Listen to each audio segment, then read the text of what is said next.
Reagimi për avarin në gypin e kompanisë Bullmak 2016 miniera Toranica, me çka materie rrezikshme është derdhur në Krivarek, nuk ka të ndalur. Tani po merr edhe konotacion politik. VMRO-DPMNE kërkon që kryetari i Krivapallakës të përgjigjet penalisht për përhapje të panikut për shkak se ndotja e ujit nuk është në atë nivel siç pohon ai. Анализите, кои ги објави Државниот инспекторат за животна средина, го покажуваат спротивното и го демаскираат трулиот обид на Митовски да манипулира.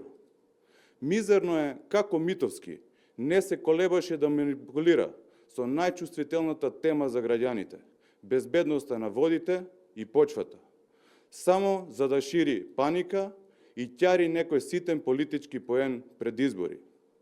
Го повикуваме јавното обвинителство да ја согледа реалната состојба и да поднесе кривична пријава против Сашко Митовски за ширење паника.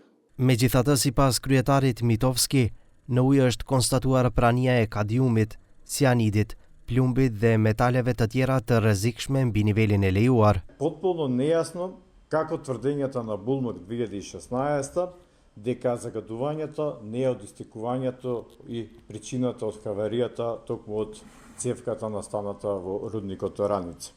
Именно согласно еколошката дозвола која што е поседува Bullmak 2016, рудникот Тораница во нивниот процес користат токму кадиум, цинк, олово, цијанид и останати соединенија кои што се наоѓаат во Крива река веднаш по хаваријата. Reagim ka pasur edhe nga Inspektorati Shtetëror i Mjedisit Jetësor, përkatësisht nga drejtoresha Ivana Ginovska, e cila thot se nuk janë të sakta informacionet se uji në lum ka qenë aq i ndotur sa ka pasur murtaj të peshkut. Siç dihet, ky inspektorat ka vendosur një xhob prej 200.000 eurosh ndaj kompanisë Bullmak 2016 për incidentin ekologjik. Megjithatë, Nisma 2 publikoi analiza nga Qendra për Shëndetin Publik, sipas një shembulli të marrë nga klubi i peshkimit Mrena nga Krivareka, në afërsi të fshatit Zhidillovëve në peshkimi Dado, në ditën e incidentit, përqendrimi i substancave të suspenduara ishte 263 herë më i lartë se maksimumi i lejuar.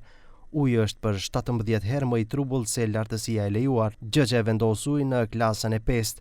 sipas klasifikimit të vjetër të ujit, që do të thotë se uji është shumë i ndotur dhe nuk mund të përdoret për asnjë qëllim, nga përqendrimi i substancave të dëmshme te kalon nivelin e toksicitetit akut për jetë ujore. Prokuroria Themelore Publike në Kumanov njoftoi se tashmë është hapur rast për Krivarekën dhe pretendimet e komunës se ajo është ndotur pas avarisë në minierën e Toranicës, por nga prokuroria bëjnë të ditur se ende nuk kanë marrë kallëzim nga komuna.